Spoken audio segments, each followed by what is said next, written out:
आप किसी दल से विधायक चुने जाते हैं, आपको दल छोड़ना है तो पहले त्याग पत्र दे दीजिए, चुनाव लड़ लीजिए, आप किसी भी दल से लड़ लीजिए, आपकी आस्था जहां उस दल से टिकट लाइए, चुनाव लड़के देखिए। वर्तमान की जो सरकार है भारतीय जनता पार्टी, जनहित में कोई ऐसा काम नहीं किया जिससे लोगों को आप जीवन में उनके आसानी हो सकती है। नए नए लड़के जो आ गए राजनीति में, क्या कहेंगे उसको, जो हर तरफ से कहीं न कहीं से पीड़ित हो गए। यदि आप ईमानदारी समाजवादी पार्टी के लिए काम करेंगे तो निश्चित रूप से भविष्य में हमारे नेता, समाजवादी पार्टी का नेता हमारा जो भी है, हमारे राष्ट्रीय अध्यक्ष जी, वो सब पे नजर रखते हैं। रायबरेली में 2022 के विधानसभा चुनाव में अगर हम चर्चा करें इन 6 विधानसभाओं, जिसमें 4 विधानसभाओं में समाजवादी पार्टी का जलवा कायम रहा, वहीं 2 जगहों पर, 2 सीटों पर भारतीय जनता पार्टी जीती। सवाल इस बात का है कि आज की जो जरूरत, आज की जो जनता की चाहत, आज जनता की जो ख्वाहिश और समस्याओं से जिस तरह प्रदेश नहीं देश आहत है, बहुत सारे सवाल बनते हैं। कहीं न कहीं इस बार आगामी 2027 के चुनाव को लेकर जनता में एक नया उत्साह है और ये सोच रहे हैं कि शायद इस बार समाजवादी पार्टी आ जाए। कारण बहुत सारे मुद्दे हैं, कहीं गैस की क्राइसिस को लिया जाए या कहीं कोरोना या जीएसटी या नोटबंदी जैसी समस्याओं से देश झेल रहा है। वहीं अगर हाल ही की चर्चा करें तो जिस कदर एलपीजी की समस्या खड़ी हुई है, उसमें लोगों का ध्यान कहीं न कहीं एक बार समाजवादी पार्टी की तरफ जरूर जाता है। वहीं हम ये भी चर्चा करेंगे कि आज हमारे साथ सक्रिय समाज सेवी और 3 दशकों से लगातार समाजवादी पार्टी की सेवा कर रहे चौधरी सुरेश कुमार निर्मल इस वक्त हमारे साथ। हम बात करेंगे इनके करियर की, इनके मेहनत की, इनके काम की।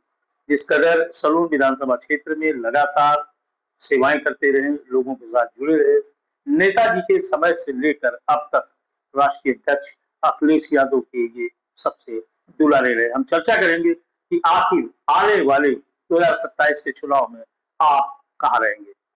तो सर, बहुत बहुत स्वागत है आपका। आज आप मुलाकात हो गई, विशेष आपका समय भी मिला। हम बात करेंगे जिस कदर आप लगातार मेहनत कर रहे हैं, नेताजी स्वर्गीय मुलायम सिंह जी के साथ भी रहे, और इस वक्त की राजनीति जो करंट स्थिति आप देख रहे हैं, बहुत सारे जनता के मुद्दे हैं, सवाल हैं। आप समझते होंगे कि जनता किस तरह क्राइसिस में जी रही है। क्या कहेंगे, आप भी चुनाव लड़ेंगे? हाँ बिल्कुल, मैं चुनाव लड़ने के लिए मैंने पूरी तैयारी कर रखी है जी। और क्षेत्र के हमारे सलोन विधानसभा की जनता जी बहुत बड़ी संख्या में जी हमारे साथ है, जी हमको मौका देना चाहती है। जी यदि पार्टी नेतृत्व मेरे ऊपर भरोसा करता है, जी मुझे लड़ाता है, तो निश्चित रूप से समाजवादी पार्टी बहुत बड़ी जीत सलोन विधानसभा में होगी। मैं अगर बात करूं मुस्लिम कम्युनिटीज की और बहुत सारे कम्युनिटी की, जो सलोन विधानसभा का जो उस चुनावी दृष्टिकोण से देखा जा रहा है, तो वहां पर ये लगता है कि समाजवादी का बहुत अच्छा रहा है और इस बार भी रहेगा। लेकिन किस तरह आप वहां पहुंचेंगे, किस तरह अपने आप को प्रस्तुति करेंगे। आप देख रहे होंगे कि आज की जो चुनावी स्थिति है, बंदूकें और गाड़ियां, लगातार सजावट और सोशल मीडिया पे भौकाल जैसी स्थिति में ऐसा लग नहीं पा रहा कि कौन है, कहाँ है, और जो नए लोग आ रहे हैं उनकी क्या बैकग्राउंड है। देखिए, जहां तक मैं अपने विषय में बता दूं, देखिए मैं जमीन से जुड़ा हुआ व्यक्ति हूँ जी, मैंने कभी भौकाल दिखाने का काम नहीं किया जी, हम भी साधन संपन्न हैं, ऐसी बात नहीं है जी, लेकिन दिखावा हमें अच्छा नहीं लगता जी। और वही बात क्षेत्र में फेस करने की, कौन किसके साथ रहेगा। आपको बता दें भाई साहब, हमको करीब 30 वर्ष हो गए समाजवादी पार्टी में काम करते हुए जी जी। समाजवादी पार्टी की स्थापना 1992 में हुई। उसके पहले तो नेताजी के नीचे हम लोगों ने एक कार्यकर्ता के रूप में काम शुरू किया जी। हम जब से लगातार समाजवादी पार्टी में काम कर रहे हैं, समाजवादी में काम करते सलोन विधानसभा से हमने तैयारी की जी। और तैयारी सलोन विधानसभा से जब की, तो सलोन विधानसभा से मुझे टिकट 2012 में भी दिया गया जी, लेकिन कुछ कारणवश वो टिकट वापस ले लिया गया। फिर हमें 2027 में भी समाजवादी पार्टी ने टिकट दिया जी। माननीय राष्ट्रीय अध्यक्ष जी ने निर्णय लिया कि निर्मल, आपकी इस बार आपको नहीं लड़ना है, आप इनकी मदद करिए, जो भी प्रत्याशी राष्ट्रीय अध्यक्ष जी ने भेजा, आप इनकी मदद करिए जी। हमने साहस स्वीकार किया, क्योंकि हम एक पार्टी के कैडर के कार्यकर्ता, समाजवादी पार्टी के, अपने राष्ट्रीय अध्यक्ष जी की बात को कभी टाल नहीं सकते। हमने बाईमानदारी जो भी प्रत्याशी आया उसकी मदद की, उसको चुनाव लड़ाया। लेकिन ख्वाहिश तो आपकी रहती है कि भाई टिकट मिले और हम चुनाव लड़ें। हाँ बिल्कुल, ख्वाहिश तो रहती है, क्योंकि बहुत बहुत उतार चढ़ाव, हमने करीब 3 दशक से मैं सक्रिय हूँ समाजवादी पार्टी में। हमने अपने जीवन में, पार्टी में और अपने व्यक्तिगत जीवन में बहुत उतार चढ़ाव देखे। भाई साहब, समाजवादी पार्टी में मैं 9 वर्ष अनुसूचित जाति प्रकोष्ठ का जिला अध्यक्ष रहा। 9 वर्ष मैंने लगातार समाजवादी पार्टी की सेवा उस माध्यम से की। उसके बाद विभिन्न पदों पे समाजवादी पार्टी में मैं रहा। कभी कोई दिल में ऐसी मायूसी आई हो कि राष्ट्रीय नेतृत्व ने आपके साथ न्याय न किया हो, जैसे कहा आपने टिकट वापस हो गया, ऐसी सूरत में पिछली विधानसभा चुनाव में भी आपने देखा कि क्या स्थिति रही हो, कभी ऐसी दिल में नाराजगी या कोई ठेस ऐसी पहुंची हो? नहीं, राष्ट्रीय नेतृत्व से हमारी कोई नाराजगी नहीं, ना कोई ऐसी बात है।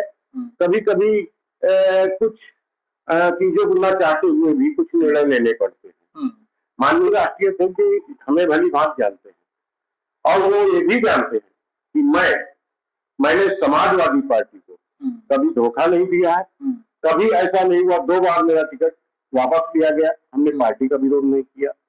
हम पार्टी में काम करते रहे। 15 साल तो मतलब पार्टी भी नहीं, उन्होंने भी ऐसा लगता था कि धोखा नहीं देंगे। हाँ बिल्कुल बिल्कुल है, वो हम अपने क्षेत्र की अपनी बात करते हैं। पॉलिटिक्स में ये जो कैटेगरीज है इस तरह की, इसमें जनता का बड़ा लॉस होता है। कोई समाजवादी विचारधारा का है, कोई अलग है, लेकिन जिस तरह मेरे ख्याल से जीत पर लोग आते हैं, विधायक बन जाते हैं, ये सवाल जनरल आप जनता की तरफ से मान लीजिए तो अक्सर वो लोग ठगे रह जाते हैं जब कोई दल बदल देता है। मानते हैं आप ऐसी स्थिति? हाँ, सही बात है भाई। मेरा तो साफ कहना है, मैं किसी व्यक्ति के लिए नहीं कह रहा हूँ। यदि आप किसी दल से विधायक चुने जाते हैं, आपको दल छोड़ना है तो पहले त्याग पत्र दे दीजिए, चुनाव लड़ लीजिए, आप किसी भी दल से लड़ लीजिए, आपकी आस्था जहाँ उस दल से टिकट लाइए, चुनाव लड़के देख लीजिए। कागज हमारे पास आ गया, इसकी भी चर्चा कर लें। हमारे पास ये सलोन विधानसभा का कुछ सर्वे है। अब पता नहीं किस टाइप का सर्वे है, जिसमें भाजपा 92% है और समाजवादी पार्टी को 7% दिखाया है, बहुजन समाज पार्टी को 1%। कि किस टाइप के सर्वे हैं और कौन कर रहा है ये समझ में नहीं आ रहा। ऐसे कागजात हम लोगों को मिल जाते हैं। एक में एक साहब हैं, कोई 38% पर घूम रहे हैं और सुरेश निर्मल जी वहाँ 34% पर हैं। तो हालांकि इन चीजों को हम लोग नहीं समझते, मानते, लेकिन कुछ चीजें निकल के आ जाती हैं कभी कभी। ये जो इस तरह के सर्वे करा रहे हैं लोग, ये विरोधी होंगे आपके, क्या मानते हैं आप इनको? ये भाजपा और आरएसएस का कराया सर्वे लगता है जी। जिस तरह इस सर्वे को मैंने भी देखा है, जिस तरह इसमें वर्तमान विधायक जी को 92% दिखाया गया कि 92% उनके जीतने के चांस है और समाजवादी पार्टी को 7% दिखाया, उल्टा बताया जा रहा है। स्थिति ये है क्षेत्र में, आप लोग भी जाते होंगे क्षेत्र में देखते, स्थिति ये है कि 7% जो दिखाया गया वो भारतीय जनता पार्टी के वर्तमान समय में वो उन्हीं का है जी, और जो 92% है वो समाजवादी पार्टी का है। रही बात मुझे कितने % दिखाया गया, मुझे कितना % दिखाया गया, मुझे ये कहना है इस विषय में, जो मुझे दिखाया गया 34% या जो भी दिखाया गया वो ना हो करके 92% लोग हमें चाहते हैं। नहीं, आपकी लोकप्रियता का अगर सवाल करें, आपकी सेवाओं की बात करें, आपकी जनता के बीच में जाने की चर्चा करें, तो हम लोग लगातार आपको देखते रहते हैं। अब ये भी नहीं कि किसी से मिलते नहीं, सबसे मिलते हैं, हर दरवाजे जाते हैं, सुख दुख में लोगों को पहुंचते हैं, ये हम लोगों को खबर है। और आप ये 30 वर्षों का जो ये दौर रहा, उसमें लगातार आप काम करते रहे, तो आपको तो सलून की पूरी जनता, जितनी आपकी जनता, वो सब आपको पहचानती, प्यार करती है। इस नाते मैं सवाल कर रहा हूँ कि कहीं ऐसा तो नहीं टिकट इधर-उधर हो जाए। देखिए, पहले तो मैं अपने 30 साल के जो काम कर रहा हूँ उसके विषय में थोड़ा सा बता दूं। देखिए, हमारे क्षेत्र की जो जनता है जी, वो जैसे अभी आपने क्वेश्चन किया कि मुस्लिम भी आपसे खुश होंगे, हिंदू भी खुश होंगे, लेकिन मैं आपको बता दूं, वो हिंदू हो चाहे मुस्लिम हो चाहे किस बिरादरी के लोग हो, 30 वर्ष से लगातार मैं उनके सुख दुख में उनके साथ खड़ा रहता हूँ जी। वो मुझे एक मौका देना चाहते हैं, वो मुझे एक मौका देना चाहते हैं। और आपको बता दें भाई साहब, यही हमने बहुत कुछ खोया है इन 30 सालों में। जो है सलोन विधानसभा में काम करते हुए मेरे अपने पर्सनल जिंदगी में बहुत उतार चढ़ाव आया भाई साहब। मैं आपको और छोटी छोटी बातें नहीं बताना चाहता हूँ, बस एक बात का मुझे बहुत दुख है, बहुत कष्ट है, और मैं आपसे साझा करना चाहता हूँ जी। मेरा पूरा घर कोरोना पॉजिटिव हो गया और बहुत अफसोस है मुझे, आज जो दिन मुझे भूलता नहीं है। हमारी पत्नी 11 अप्रैल 2021 में 11 अप्रैल को कोरोना से एक्सपायर हो गई। हम लोग उनको बचा नहीं पाए। उससे ज्यादा मेरे जीवन में कोई कष्ट आप तक नहीं आया है। और वो चाहती थी कि मैं एक बार विधायक बन के जनता की सेवा करूं। बहुत नेक महिला थी वो, बहुत सीधी सादी घरेलू महिला थी। वो चाहती थी कि सलोन के गरीबों का दुख दर्द बांटो, उनके सुख दुख में साथ रहो। अब वो इस जीवन में नहीं है, हमको इस चीज का बड़ा कष्ट है, लेकिन उन्हीं से प्रेरणा लेता हूँ कि उनकी जो ये आखिरी इच्छा थी, मैं एक बार जरूर उनकी इस इच्छा को पूरा करना चाहता हूँ। यदि राष्ट्रीय नेतृत्व मुझे मौका देगा तो हमारे क्षेत्र में हर जात के लोग मेरे साथ हैं। और मेरा टिकट 2 बार बदलने की वजह से हमारे क्षेत्र के लोग बहुत मायूस हुए थे। हमने उनको समझाया मायूस ना होइए, राष्ट्रीय अध्यक्ष जी मुझे चाहते हैं, मेरा नेतृत्व मुझे चाहता है, लेकिन मैंने पहले भी कहा कि कुछ निर्णय ऐसे होते हैं जो ना चाहते हुए भी करने पड़ते हैं। समय आएगा और हमें अगर मौका मिलेगा, हमारा राष्ट्रीय नेतृत्व हम पे भरोसा करेगा तो भाई साहब सलोन विधानसभा की सीट रिकॉर्ड मतों से समाजवादी पार्टी जीतेगी। माननीय राष्ट्रीय अध्यक्ष जी की नीतियों के चलते, उनके कार्यक्रमों के चलते और समाजवादी पार्टी के। इस बार एक बड़ा बदलाव लोग देख रहे हैं, उम्मीदें हैं, आशाएं हैं, होप है। लोग समझ रहे हैं कि कुछ ना कुछ चेंज होना चाहिए। उसके कारण आप बहुत सारे मुद्दे हैं। समाजवादी पार्टी के दौर में लोग कह रहे थे कि वही सब कुछ ठीक था, कानूनी तौर पर जब लोग कहते थे नहीं वही बड़ी धांधली है, लेकिन आज ये लोग कह रहे हैं, जो हम लोग ग्रामीण क्षेत्रों में जा रहे हैं, वो परेशान है। कहीं एलपीजी सिलेंडर को लेकर गाली बक रहे हैं, कहीं और बहुत सारी परिस्थितियां जो क्राइसिस है। अब क्या है, मामला चूंकि नेशनल है, बहुत सारी क्राइसिस हो सकती, लेकिन जिस तरह जमीनी आप लोग काम कर रहे हैं, आप लगातार सबके उसमें जा रहे हैं, तो आप देख रहे हैं किस तरह की जनता समस्या आपको बता रही है, ये आप भी जरा बताएं। देखिए, जहां तक समस्याओं की बात है, आम जनता बहुत परेशान है। वर्तमान की जो सरकार है भारतीय जनता पार्टी की, जनहित में कोई ऐसा काम नहीं किया जिससे लोगों को आज जीवन में उनके आसानी हो सके, वो सही से अपना जीवन यापन कर सके। कोई ऐसा काम उनके पास नहीं रहा है। वही समाजवादी पार्टी की जब भी सरकार रही, चाहे माननीय नेताजी की रही हो, चाहे हमारे नेता माननीय राष्ट्रीय अध्यक्ष अखिलेश यादव जी की सरकार रही हो, उन्होंने ऐसी नीतियां बनाई कि गांव, गरीब, किसान, मजदूर सबके लिए, जो सबसे निचले पायदान पे खड़ा है, उसकी मदद करने के लिए ऐसी नीतियां बनाई, ऐसे कार्यक्रम चलाए कि उसका लाभ सबको मिला, सभी लोगों को उसका लाभ। कुछ कहना चाहेंगे जैसे हम बात करें कि भारतीय जनता पार्टी में बहुत सारे नेता हैं, हम चर्चा करें मुकदमों की कि बहुत सारे नेताओं के ऊपर बहुत सारे मुकदमे हैं, क्रिमिनल केसेस हैं, अचानक सरकार में आते ही सब खत्म हो जाते हैं। आप पर भी कोई मुकदमे हैं? नहीं, हमारे ऊपर देखिए, मैं समाजवादी पार्टी की नीतियों के कार्यक्रमों को लेकर के दर्जनों बार जेल गया है, हमारे ऊपर भी मुकदमे हैं, राजनीतिक मुकदमे हैं, और मैं सीधा साधा व्यक्ति हूँ और हमारे ऊपर व्यक्तिगत कोई पर्सनल कोई मुकदमा नहीं है। जो भी है वो पार्टी के चलते, पार्टी के कार्यक्रमों को लेकर के मुकदमे हैं, देखा जाएगा। जो नए नए लड़के जो आ गए राजनीति में, क्या कहेंगे उनको, जो हर तरफ से कहीं न कहीं से पीड़ित होकर या दूसरे को पीड़ित होकर वो नेता बन गए हैं और निकल के आ रहे हैं। सलोन विधानसभा की ही बात कर रहा हूँ, नई नई चीजें ला रहे हैं। क्या कहेंगे नए लड़कों को जिनको कोई तजुर्बा नहीं है, कोई अनुभव नहीं है, अब बेवजह वो सब गाड़ियां वाड़ियां लेके घूम रहे हैं और सब कह रहे नहीं साहब बस रील्स और तस्वीरों में मस्त है। क्या कहेंगे आप ये नए लड़कों के लिए? जो देखिए, ये राजनीति का रुझान है कि ये सब भौकाल, ये दिखावा है। देखिए, हम लोगों के, जब से हम लोगों ने राजनीति शुरू की, कहीं ऐसा कुछ नहीं था, ना फेसबुक थी, ना मीडिया था, ना सोशल मीडिया था। है हमारी पार्टी में जो भी नौजवान आ रहे हैं, आए हैं, ये आना चाहे उन सबका स्वागत है। बस इतना मैं कहना चाहूंगा कि पहले पार्टी में काम करिए, पार्टी में अपना विश्वास अर्जित करिए, नेतृत्व के समक्ष अपना विश्वास अर्जित करिए। यदि आप ईमानदारी समाजवादी पार्टी के लिए काम करेंगे जी, तो निश्चित रूप से भविष्य में हमारे नेता, समाजवादी पार्टी का नेता हमारा जो भी है, हमारे राष्ट्रीय अध्यक्ष जी, वो सब पे नजर रखते हैं। आप जिस तरह का काम पार्टी का करके दोगे, जितनी मदद पार्टी की करोगे, आप पर नजर है नहीं 2027 में, इस बार नजर है तो हाँ बिल्कुल नजर है। माननीय राष्ट्रीय अध्यक्ष जी का आशीर्वाद हमारे साथ है और राष्ट्रीय अध्यक्ष जी हमारे जो है अपने कार्यकर्ताओं का बहुत ख्याल रखते हैं। हमारा 2 बार टिकट काटा है, उसके लिए उन्होंने अफसोस भी जताया हमसे। कौन इतने बड़े नेता होकर एक छोटे से कार्यकर्ता को कहीं ना कहीं मन में टीस है, ये आपने 3 बार कहा कि कहीं ना कहीं टिकट का जो काटा है या ये आए बीच में, तो मन में कोई टीस रह जाती है? नहीं, शिकायत कभी आप नेतृत्व में करते हैं कि भाई ये देखिए जनता हमें चाह रही है और आपने वो उस समय जब ये निर्णय आता है तो उस समय थोड़ा सा अटपटा लगता है जी। लेकिन हम अपने नेता से, अपनी पार्टी से इतना प्यार करते हैं कि टिकट भी कट जाता है तो बाद में लगता है कि ये चीजें गौड़ है, छोटी है।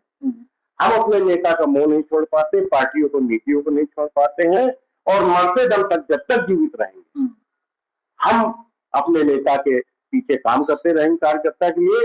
बस हमारे जीवन की ये इच्छा है कि अंतिम समय हमारी जब आंख बंद हो उसके पहले हमारा नेता इस देश की जो प्रधानमंत्री की कुर्सी पे बैठे, ये हमारा सपना है। चलिए, बहुत बहुत धन्यवाद, ये चर्चा आपने की और आपकी ईमानदारी को भी मैं धन्यवाद दूंगा कि लगातार 3 दशकों से चौधरी सुरेश कुमार निर्मल लगातार समाजवादी के लिए काम करते रहे, नेताजी के साथ लगे रहे और हर सुख दुख की घड़ी में सलोन की जनता के साथ खड़े रहे, तत्पर रहे, लोगों से मिलते रहे, उनके सुख दुख और दर्द में शामिल होते रहे। कहीं ना कहीं ये जरूर है कि इतनी मेहनत और लगन करने वाले व्यक्ति को अगर सफलता बिल्कुल दरवाजे खड़ी हो तो वापस न हो। ये सवाल है जनता के नेतृत्व से। आप एक बात मैं कहना चाहूंगा जी, देखिए तमाम भारतीय जनता पार्टी के नारे लाती है, मुद्दे लाती है, बाद में उनको जुमला घोषित कर देती है, लेकिन हम भी राष्ट्र प्रेमी हैं, देश प्रेमी हैं जी। इस देश से हमें भी बहुत प्यार, मोहब्बत जी और लगाव है जी। देश के लिए हम भी करना चाहते, कर रहे हैं और करना चाहते हैं। जैसे ये लोग ये कहते हैं कि इस देश को हम विकसित राष्ट्र बना देंगे, वो 20 साल बताते, 25 साल बताते, ये भी एक जुमला है। हमारा ये कहना है, अगर इस राष्ट्र को, इस देश को सही मायने में अगर विकसित राष्ट्र बनाना है जी, तो इस देश की बात दो, जन से जन इस देश को अगर विकसित देश बनाना है तो इस राष्ट्र की बात दो माननीय अखिलेश यादव जी के हाथों में सौंपनी पड़ेगी। हमारा देश भी विकसित हो जाएगा। और जो मैं एक दुख की बात, सबसे बड़ी दुख की बात भाई साहब ये है, गांव में हम लोग जाते हैं, क्षेत्र में अपने जाते हैं, गरीब, इतनी गरीबी, इतनी गरीबी है कि लोगों के यहाँ डेथ हो जाती है, लोग खत्म हो जाते हैं, तो उनके यहाँ अंतिम क्रियाकर्म करने के लिए पैसे नहीं होते भाई साहब। देख करके कलेजा फट जाता है। हम अभी कुछ भी नहीं है भाई साहब, जो भी थोड़ा बहुत मदद कर पाते हैं। इस देश को विकसित राष्ट्र बनाने की बात जो करते हैं, इसलिए मैं कह रहा हूँ, जो गरीबी, जो बदहाली, जो अभाव में लोग जीवन जी रहे हैं, और जब तक हमारा गांव किसान गरीब खुशहाल नहीं होगा, ये राष्ट्र विकसित कैसे होगा। फिलहाल मुख्यमंत्री तो बनने दीजिए, मुख्यमंत्री बनने से 2027 में जी कोई रोक नहीं सकता। माननीय अखिलेश यादव जी मुख्यमंत्री होंगे। यहाँ की जनता उठ चुकी है, उत्तर प्रदेश की परेशान हो चुकी है और आशा भरी नजरों से समाजवादी पार्टी की तरफ देख रही, माननीय अखिलेश यादव जी की तरफ देख रही है कि अखिलेश यादव जी मुख्यमंत्री बनेंगे तो हम लोगों के जीवन में खुशहाली आएगी और तरक्की होगी। चलिए, बहुत धन्यवाद सर, आपका समय कीमती दिया। मैं बात करूंगा 2027 के आगामी चुनाव की। पॉलिटिक्स में लगातार नए लड़के, नए जो तेवर रखने वाले या महंगी महंगी कारों में, गाड़ियों में घूमने वाले, आजकल वो परसेंटेज निकाल रहे हैं, तो भी बता रहे हैं कि भाजपा इतनी है, सपा इतनी है, बसपा इतनी है। लेकिन एक प्रश्न है कि वही जो अनुभवी लोग जो काम कर रहे हैं समाज में, खासकर सलोन विधानसभा में लगातार सुरेश कुमार जी निर्मल सक्रिय है और इन 30 सालों में इनकी राजनीति पर किसी तरह का कोई दाग नहीं है। धन्यवाद, आपने हमें समय दिया बात करने के लिए। आपका बहुत बहुत